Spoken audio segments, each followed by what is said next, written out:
Jumpa lagi dengan saya Sulis. Kali ini kita mau ngebahas cewek yang hobi cosplay. Salah satunya si Cat. Cat ini memerankan karakter Fanny ya di Mobile Legends. Oke, bisa kita bincang langsung sama si Cat ini.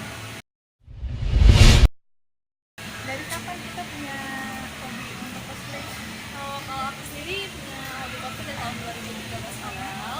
Itu awalnya aku ngeliat karakter-karakter gitu, kayaknya berhayal pengen banget jadi kayak mereka gitu. Akhirnya nyoba-nyoba beli wig pertamanya itu.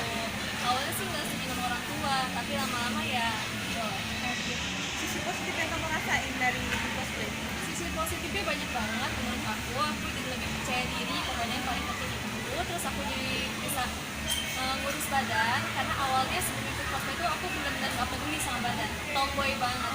Nah udah kenal cosplay itu aku berusaha pengen lo cantik sama Tata, itu gimana ya caranya. Akhirnya aku mulai bisa dandan juga karena belajar dari mama.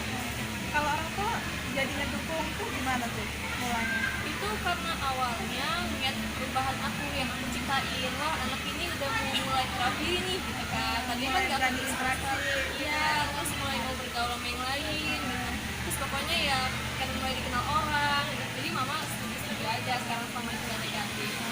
Kalau untuk kostum sendiri itu kisaran berapa sih kita bikin kostum ini? Kalau aku pribadi abis pembuatan kostum tuh mulai dari 1 juta sampai 2 juta sama. Mungkin ada yang belanja situs perbelanjaan gitu.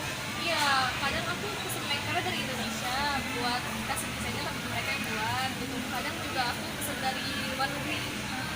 Apa itu ada situs belanja khusus? Ya aku sih PO-nya sama orang Indonesia gitu, mungkin tapi tahu banget.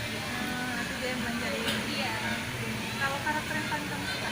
Karakter yang aku suka kalau mulai dari dulu sampai sekarang ini Fanny Mobile Legends ini.